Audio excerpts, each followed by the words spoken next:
So 15 years ago, banking really moved online. That's when most people, or kind of the middle of the adoption curve, started getting banking apps and started doing mobile banking or online banking. That's great. Now we're moving banking on chain. And the way online banking gave a lot of benefits to people in terms of mobility, in terms of quick access, um, on-chain banking is going to do the same. And there's different properties with on-chain banking that we're going to get. It enables capabilities like borderless money. So self-custody eliminates the need for having 100 plus jurisdictions where you have to get licenses in order to support those countries, in order to bank those people. So for example, you take Chase Bank, they can't bank people in countries like, let's say, the Philippines or in countries in Africa because they don't have banking licenses there. And they most likely will never get banking licenses there because the governments don't want another US bank coming in and basically banking everyone, right? And kind of owning that control over people's money. At the same time, the local banks and the local financial infrastructure in a lot of countries around the world is really shit. So people don't really have an option. That's why a lot of people have turned to crypto in the past.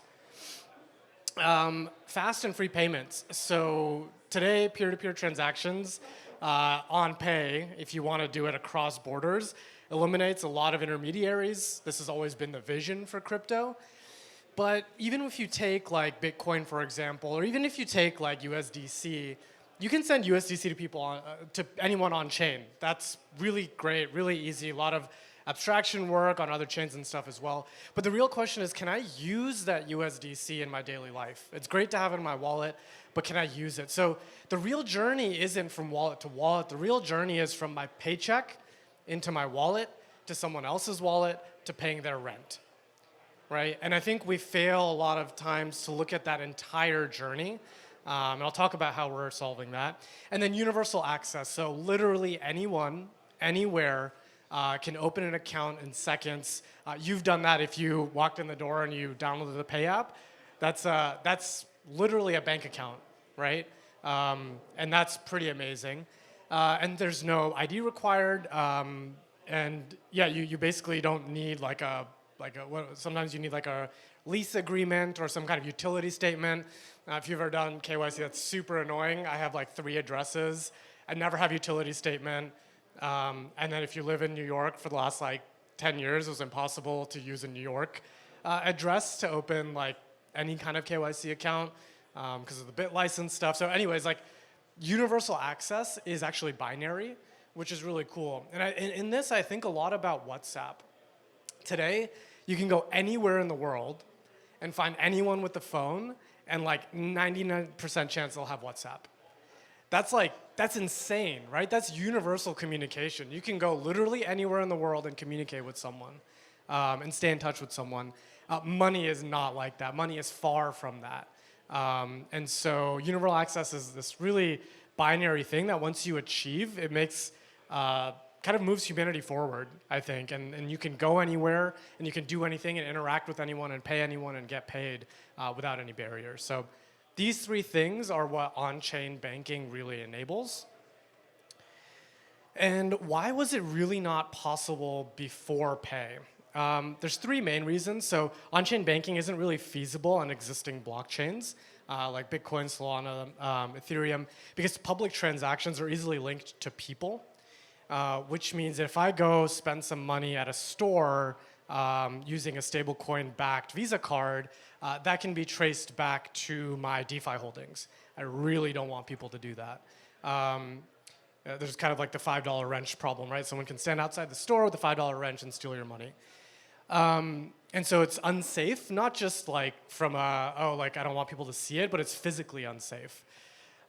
Second, it's not accessible to anyone today to bank on Ethereum or Bitcoin or Solana because it requires understanding a lot of different concepts. And it's been really difficult to on and off ramp in an easy way. Today, most people on and off ramp using exchanges, which means you're coming in through an exchange, then moving your money to a wallet, then paying someone else. They're going back to an exchange, bringing that money back out. It's time consuming, it's error prone, and it's expensive. And so this is why on-chain banking really wasn't possible for the mass market before. But it's possible with Pay, with three main kind of features or innovations or workflows that we've created. So first, innovation in ZK cryptography finally enables safe, scalable, and private payments. So as you've probably noticed, if you used Pay, those transactions settle within seconds. They're fully private, and they're safe because they can't be tracked. Account, gas, chain, and token abstraction make it basically easy for anyone to use. We don't talk about the token, we don't talk about the chain, we don't talk about gas fees or anything like that when you use Pay. Technically, it's USDC underneath if you go read our docs, but we don't even put that in the app. It's just dollars. This is what we believe the future of crypto is going to be, and is today with Pay. And then we've integrated fiat ramps and bridges directly into Pay Network, which is the underlying blockchain that we created for Pay Wallet. What does that mean? It means that you don't have to jump out to some random mobile web pop-up to buy crypto in order to deposit into your account. Usually it'll be something like MoonPay or something like that. It pops up, you have to KYC again. It usually breaks, there's high fees, and it's just a pretty shitty experience. And sometimes when you're in there, you have to KYC, which means there's another pop-up. So there are two pop-ups in, and you're KYCing, and if that breaks, you have to restart the flow. So I've done it probably 100 times now because I try every consumer app. It's extremely painful. We've integrated that directly into Pay Wallet. You won't be able to see that right now. Those features are kind of geo-restricted to certain markets that we've launched fiat ramps in and KYC in. But in the coming months, we'll be launching in more markets. You'll be able to see that. So Pay is building the first on-chain bank. There's 4 pillars, I believe, to on-chain consumer banking. Saving, spending, investing, and borrowing. These are the same 4 pillars that you have in existing banking today when you have your Chase account or whatever. So under saving, 3 features that we've shipped are self-custodial stablecoin wallet. You've used that. Multi-chain crypto deposits, so you're able to use that in Pay today. Integrated fiat ramps, like I mentioned, that's in beta / geo-restricted today, but it's in the app. Spending, so private payments using ZK, you've done that. Pay anyone, anywhere with a link. If you didn't know this, the links are really special. They actually hold the actual value, which means anyone that has the link can actually claim the money. Which means if I post a Pay link on Twitter, the first person to claim it gets it. Everyone else will see a note like payment already claimed. There's some interesting mechanics around this. Sometimes I just DM people $100 on Twitter, and I'm like, hey, here's $100. And I know some of you guys have done that as well. It's a really fun onboarding exercise. I'll target certain people that I want to talk to or just for vibes. If they don't claim it, I can actually claim that money back. So it's kind of like a free way to just market or DM or get people to try it. There's lots of cool games you can build around it as well, which we haven't fully explored, but we will. There's another feature, it's redacted right now, that's also in beta, that's going to be around spending, which some of you I know have enabled it for, others you'll be getting it in the next couple months. Really excited about that.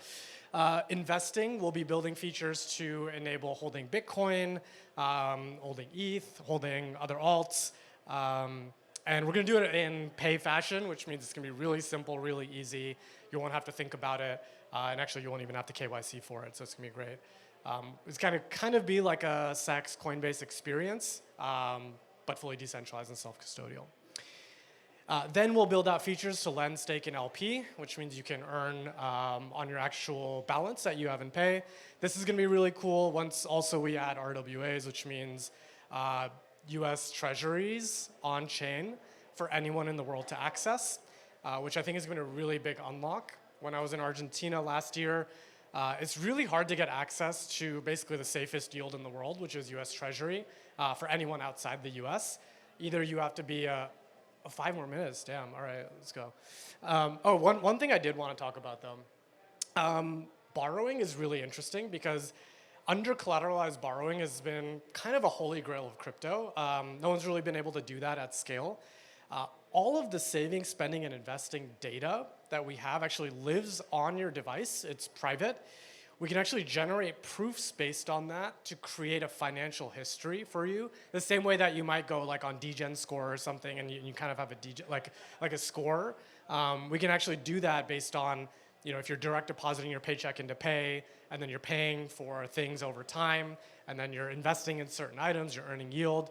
We can actually build a financial profile around you, and there's some cool things we're going to do there for under collateralized lending. Okay, so Pay is actually built of two separate systems. One is Pay Network, one is Pay Wallet. Today we've vertically integrated both, so the experience is really, really seamless. In the future, we'll be kind of modularizing that and allowing other people to build experiences on Pay Network. Now, today, if you want to build an on-chain bank, you only have a few options. You have all kind of the EVM chains, you have Solana, maybe you want to build one on XRP for some reason, I wouldn't recommend it. But all of those are public. And what we've done is allow you to build something that's similar to Pay. Maybe it's for business users, maybe it's for a specific use case or a specific geo region. You'll be able to build that on top of Pay Network, and you'll get all of our ramps for free, which means you don't have to go and sign contracts with different banks or different on and off ramp providers in different countries. You'll also get our feature we haven't launched yet. You'll also get a bunch of other stuff as part of Pay Network. And so it's eventually going to be the best place to build an on-chain bank. So we're not just building an on-chain bank, but a platform for future on-chain banks. So talking about some of the features, I've already talked about most of these. One thing is we're building a social recovery. I think that's kind of like the last step in making a non-custodial experience feel and be as safe as something like Coinbase. There's some really cool experiences we're going to build around that, where like you can send shards of your key to like your parents or your siblings or people you trust, and then when you want to recover, you can actually bring the phones together at the same place and time, and we'll regenerate keys. A lot of cool, like easy experiences we can build around that. We're going to do ZK compliance proofs. This is in our white paper, but not implemented yet, which means even though we have privacy, we can run some of the compliance mechanisms that are needed to do things like OFAC checks and sanctions list checks. So it's not like Tornado Cash, but it's like a more compliant kind of traceable thing that is required if you want to be scalable and long term. Let's see, on Pay Network, I think I talked about most of this. Yeah, today we're basically using USDC underneath, but we've actually abstracted that, so we can actually add other stable coins, yield-bearing instruments as the core reserve token, or we can have multiple, so that'll be really cool. Quick kind of thing on Pay Network, how it works. So you have clients, which is your app. It submits transaction proofs, UTXO proofs, to the sequencer. Today we run a single sequencer model. We'll be opening that for other people to run these as well. The data is posted to Celestia DA. That goes to our prover. Our prover is also today run by us, but will also be able to run by other people. That aggregates multiple proofs and then posts it to a base layer. Today, that base layer is Polygon because it's Ethereum equivalent. It's easy. There's decent economic security on there, but we'll be evolving that over time as well, eventually to a sovereign chain. And I think the conclusion here is like Pay Network is kind of this platform. We haven't released it yet, but if you're interested in building experiences like you see in Pay Wallet, definitely come talk to me. We're starting to find early design partners. We found a couple really great ones that want to use our onboarding experience for fiat. But yeah, we're starting to just think about what that might look like, and we'll have more announcements around this in the future. So. Oh yeah, I had this extra slide, kind of a meme thing. Just take a second to read it.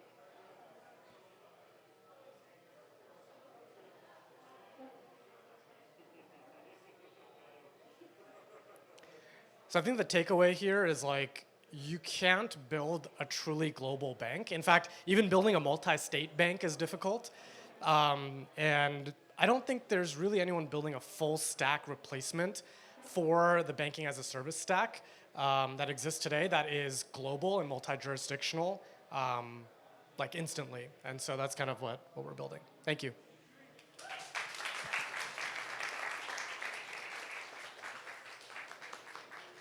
Questions? Yeah, okay, cool, yeah.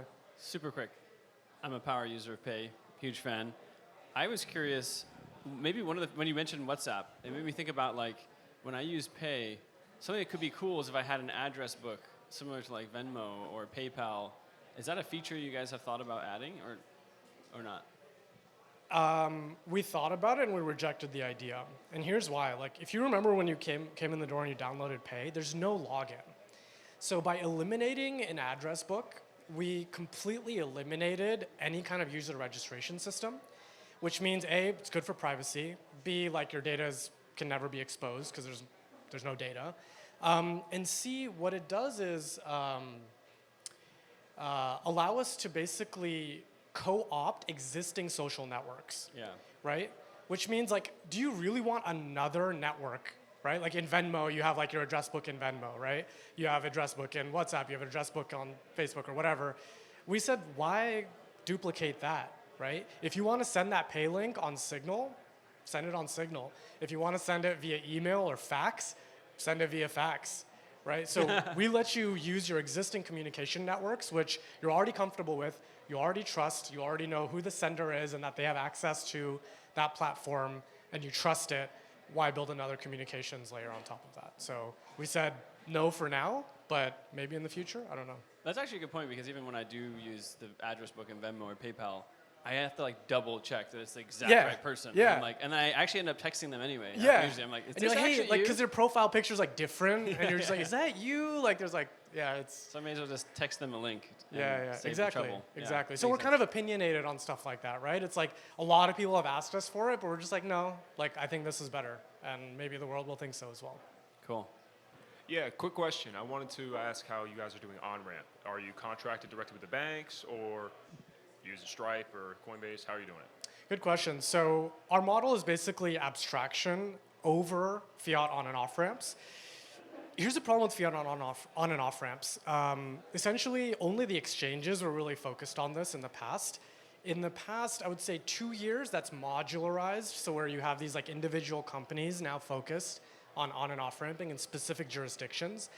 But they're usually like just locked to specific jurisdictions because again, you have to get multiple licenses and that increases the complexity. So why am I saying all of this? It's very difficult to be a fiat on and off ramp. It's very hard to scale and your margins are like insanely low and it's extremely competitive. I wouldn't want to be in that business. We treat them as fungible, which means we eventually will have hundreds of providers under the hood, which the user does not have to worry about.